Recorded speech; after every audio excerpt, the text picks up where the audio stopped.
George Andre Mesias Mendoza, and I will be your teacher for the basic calculus. And our lesson is the derivatives of algebraic function. But first, what is algebraic function? Derivatives of algebraic functions refer to the process of finding the rate of change of an algebraic function with respect to a variable. It determines how a function changes or how steep a graph is at a certain point. The concept of derivatives is part of calculus and was independently developed by Isaac Newton and Gottfried Wilhelm Leibniz in the late 17th century. Derivatives are widely used in mathematics, physics, engineering, and economics to analyze motion, growth, and optimization problems. The examples of formula in derivatives are power rule, constant rule, and sum rule. For today's lesson, you will learn how the formulas works in derivatives, and you will also learn what are the different formulas are included here.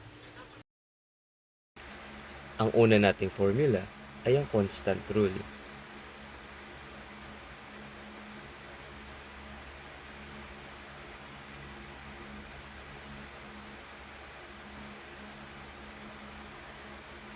Ang formula ng constant rule ay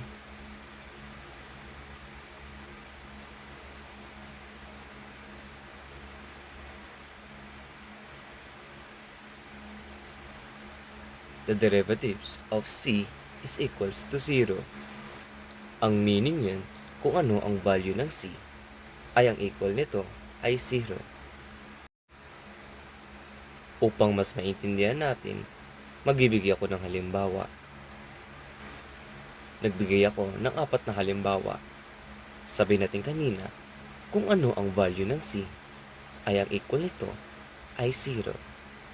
Halimbawa, the derivatives of 10 is equals to what? 0. Next, what is the derivatives of 8? Right, it's 0. What is the derivatives of 99? 0. Now the last, what is the derivatives of 1000? Good job, it's 0. Ang next naman natin na formula ay ang constant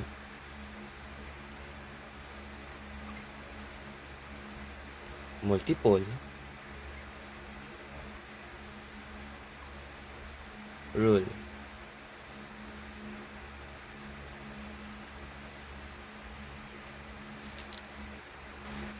Ano ang formula nito?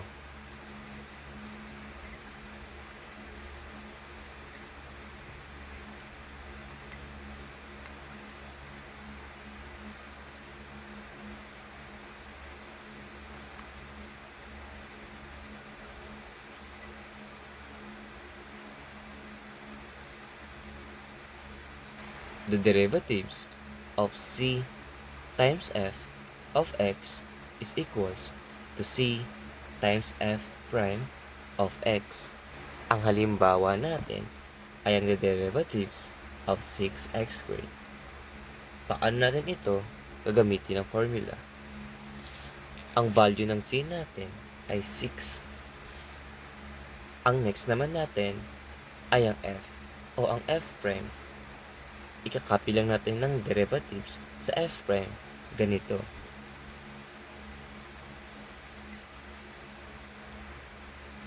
Ang next naman natin ay ang x. Ang equal o value ng x natin ay ang x squared.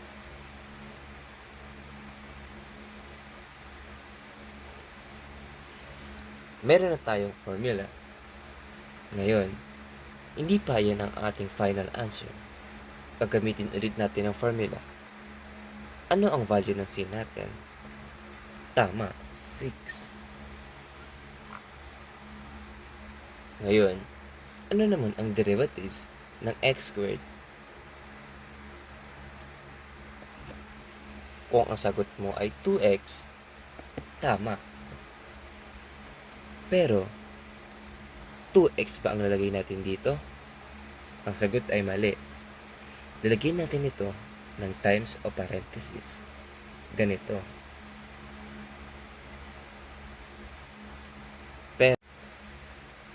Pero, paano natin nakuha ang 2x? Ganito yan. Meron tayong x squared equals etong x raised to 2 o x squared natin ay ilalagay natin sa harap. Ang x natin ay may imaginary 1, so ilalagay natin dito para i-multiply sa 2. Kakapit lang natin ng x squared. Ayun na ba ang final? Hindi. May minus 1 pa sa tabi ng 2. So, ganyan. Ano ang equivalent niyan? Tama. Ang 2x.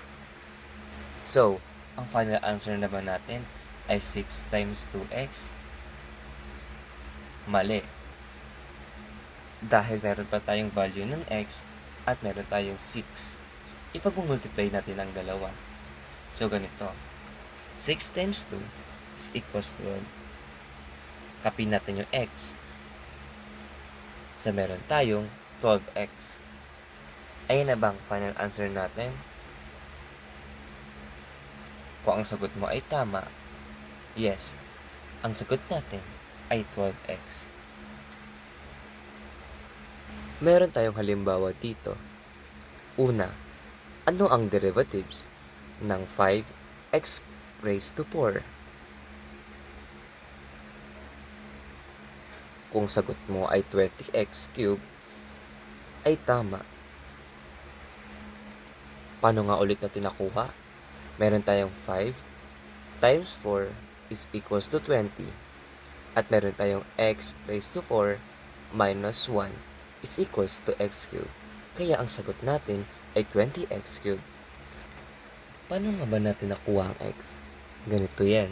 Meron tayong 1/2, i-multiply natin sa 2, at ang x squared natin, ma-minus natin sa 1 o sa x raised to 1. Ganito. Paano nga na ba nakuha ang 2? Sabi natin kanina, ang value ng 2 na to ay ilalagay natin sa harap para i-multiply ang value na meron na to or sa letter C. So, ganito. 2 times 1/2. Lagay natin ang x squared. Tapos meron tayong minus 1. Ikaw nga, i-simplify mo yan. 2 times 1 is equals to 2. 1 times 2 is equals to 2. Copy natin ng x. 2 minus 1 is equals to 1. Pwede pa natin yan i-simplify. Ang 2 divide by 2, pwede pa natin yan i-simplify. Ang 2 divided by 2 is equals to 1. I-copy lang natin ang x. Ang 1 dito ay kahit hindi na natin ilagay. So, ang value natin ay 1x. Sabi natin kanina, imaginary 1 or visible 1 na lang yan. So, ang value natin ay x na lang. At ang sagot natin ay x. Pangatlo, the derivatives of x. Kung ang sagot mo ay 1, tama. Paano natin ito nakuha? Gawin natin kanina. Meron tayong 1 at meron tayong imaginary 1. Ita-times natin sa 1. At kakopy lang natin ang x. So, meron tayong imaginary 1 dito. Nakakasabi lang din kanina sa pangalawa na pwede natin ito tanggalin or huwag natin ilagay. So, dito, ilalagay natin kasi may negative 1 itong katabi. So, isimplify nga natin ito. 1 times 1 is equals to 1. X raised to 1 minus 1 is equals to 0. Ang final answer naman natin ay 1x raised to 0. Mali. Kung meron tayong x raised to 0, ang equivalent nito ay 1. Ilagay natin 1 times natin sa x raised to 0 or 1. So 1 times 1 is equals to 1. So ang sagot natin ay tama. Ngayon naman ay proceed tayo sa tatlong formula. Ito ang power rule.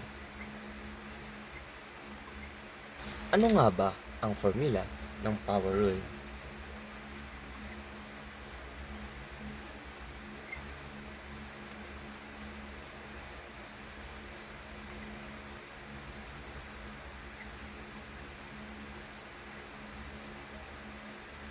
Ang formula ng power rule natin ay derivatives of x squared is equals to nx raised to n minus 1.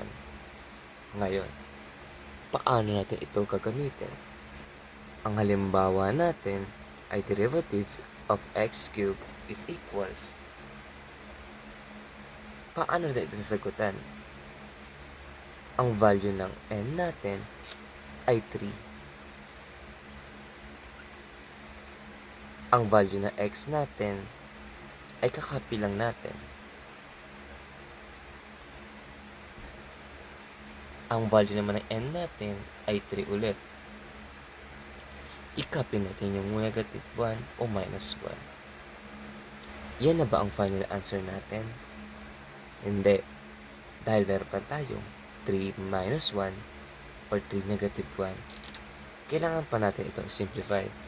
So meron tayong 3x raised to 2 or 3x squared. Ang final answer natin ay ito na.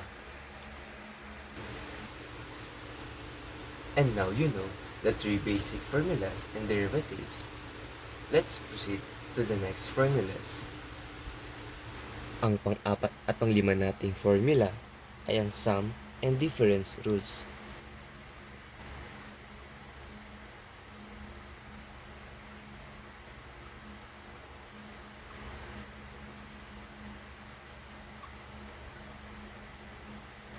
Ano nga ba ang formula nitong dalawa?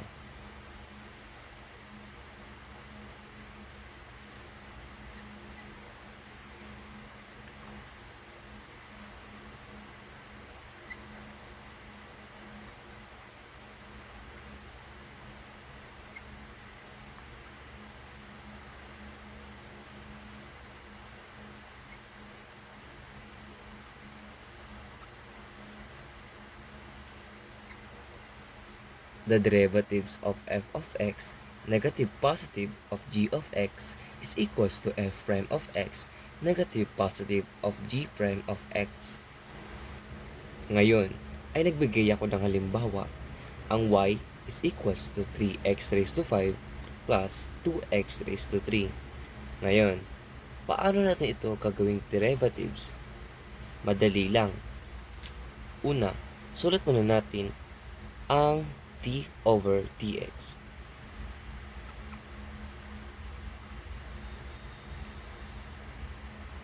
Ngayon, ano ang derivatives ng 3x raised to 5? Kung ang sagot mo ay 15x raised to 4, tama. Kasi, kung 5 times 3 equals to 15 at ang 5 minus 1 is equals to 4. Ngayon, ano naman ang derivatives ng 2x raised to 3? Kung ang sagot mo ay 6x raised to 2 or 6x squared, ay tama ka. Ngayon, ayun na bang final answer? Hindi pa. Kasi wala pa tayong positive o yung plus pa natin. Ibaba natin ang plus. Ayun na ba ang final answer? Tama. Ang final answer natin ay 15x raised to 4 plus 6 squared. Sa y equals to 3x raised to 5 plus 2x cubed. Madali lang, di ba? Ngayon, ay mag-proceed tayo sa isang formula ulit. Ngayon, nandito na tayo sa panibagong given o example. Ngunit, gagamitin pa natin ang formula ng sum and difference rules. Madali lang ito. Copy lang natin ulit ang d over dx. Ngayon, ano ang derivatives ng x cubed or x raised to 3? Tama, 3x raised to 2 or 3x squared dahil 3 times 1 is equals to 3. Copy yung x at 3 minus 1 is equals to 2. Ngayon, ano ang derivatives ng sin x? Kung ang sagot mo ay cosine x, tama. Ilagay natin.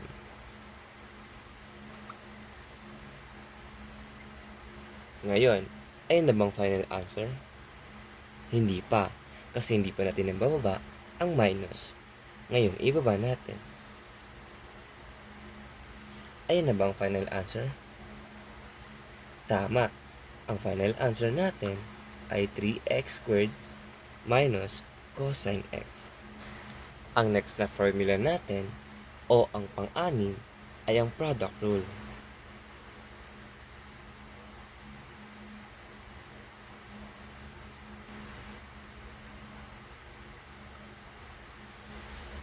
Ano nga ba ang formula ng product rule?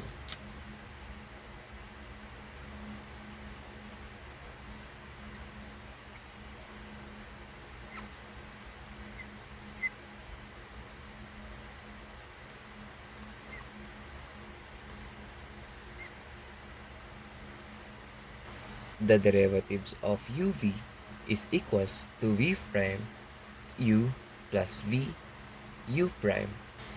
Dito, nagbigay ako ng given or example na y is equals to x squared plus 3x plus 5.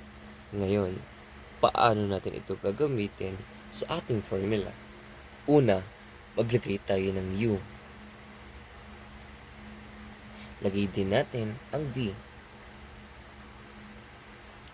Ngayon, ang prime naman nilang dalawa.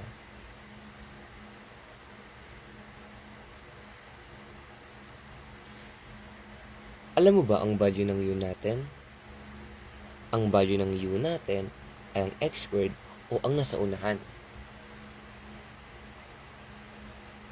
At ang value naman ng v natin ay ang nasa pangalawa o ang 3x plus 5.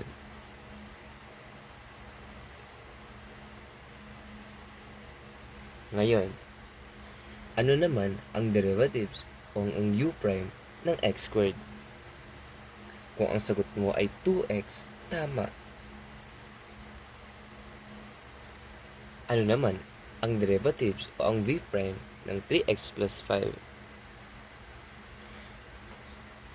Kung ang sagot mo ay 3, tama. Bakit? Dahil ang 3x plus 5 o ang 5 ay wala ng x, so hindi na siya makakasama. So ang matitira na lamang ang 3. Ngayon, meron na tayong mga value ng ating mga formula. I-convert na natin sila. Meron tayong d over dx is equals, ano ang v prime natin? 3. Ano ang u natin?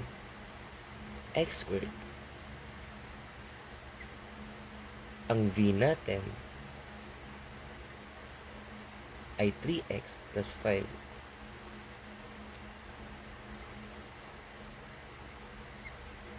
Ang u prime natin ay 2x. Ilagay natin ang addition sa gitna. Ngayon ay isimplify natin. 3 times x squared is equals to 3x squared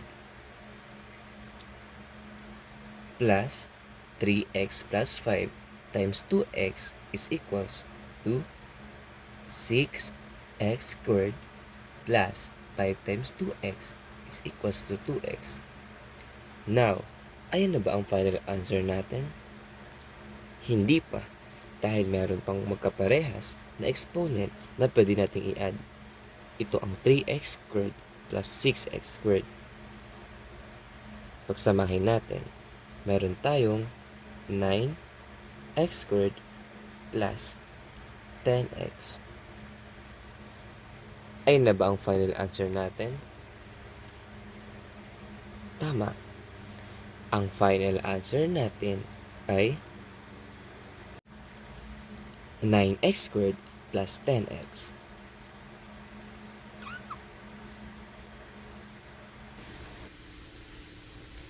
And our last formulas are quotient rule and chain rule. Ang next na formula natin ay quotient rule. Ano nga ba ang formula ng quotient rule? The derivatives of u over v is equals to v times u prime minus u times v prime over v squared. Paano nga ba gamitin ang formula na ito? Nagbigay ako ng halimbawa dito na y is equals to x squared plus 3 over x minus 1. Ang una natin gagawin, hanapin muna natin ang value ng u. Kasama na rin ang value ng v. At ang derivatives ng dalawa. Ngayon, hanapin na natin ang value ng u at v. Ang u natin ay ang nasa numerator o ang x squared plus 3.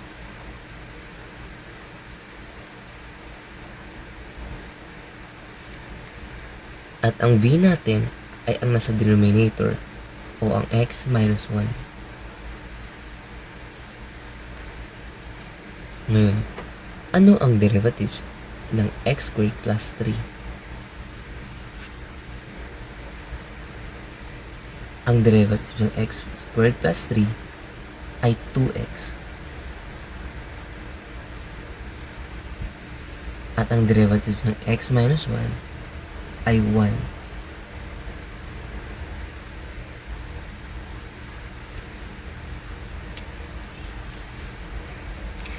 Ngayon, nahanap na natin ang value ng v at u.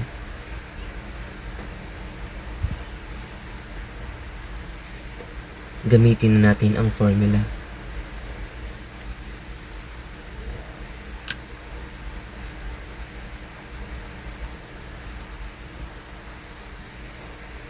Ang v natin ay x minus 1.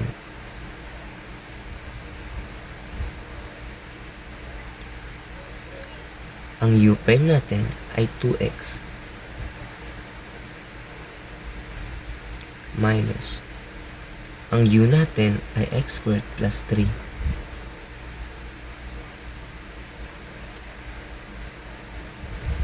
At ang v prime natin ay 1 over ang v natin ay x minus 1.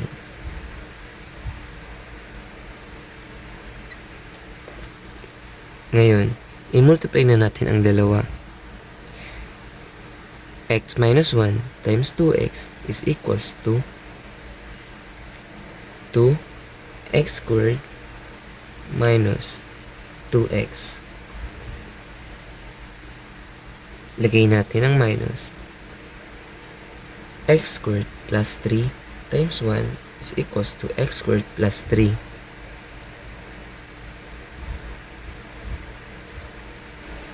Ngayon, may nakikita tayo magkaparehas na exponent, ang 2x squared at ang negative x squared. Pagsamahin natin ang dalawa. Meron tayong 1 or x squared minus 2x plus 3.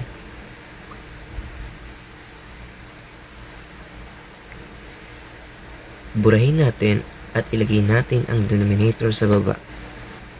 Ngayon, nilagay na natin sa denominator ang v or x minus 1.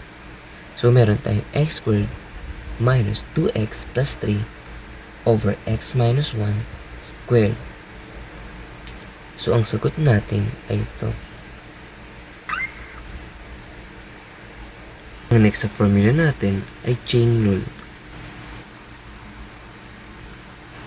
Ang formula ng chain rule ay d over dx is equals to dy over du times du over dx. Ngayon, paano natin ito gagamitin? Dito, nagbigay ako ng given o example na y is equals to 3x plus 1 raised to 8. Ang una natin gagawin ay hanapin natin ang u. Ang u natin o ang nasa loob ay ang 3x plus 1. At ang value ng y natin ay u. Dahil may exponent ang y natin o ito, ay ikakopy lang natin sa taas ng u. Ang next naman natin gagawin ay hanapin ang derivatives ng u. Ang derivatives ng 3x plus 1 ay 3.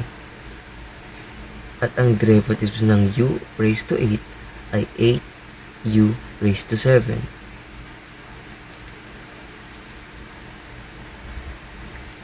Ngayon, pwede natin gamitin ang formula. Ang y prime times u prime. Palitan lang natin ang value nila.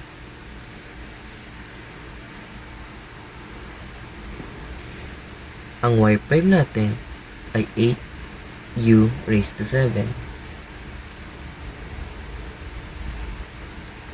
times ang u prime natin ay 3. I-multiply natin ang dalawa. Meron tayong 24 u raised to 7. Ngayon, palitan natin ang value ng u. Meron tayong 24. Ang u natin ay 3x plus 1.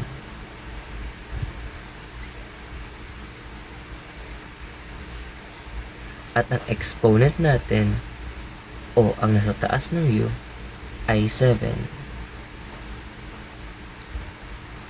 So, ang final answer natin ay 24 times 3x plus 1 raised to 7.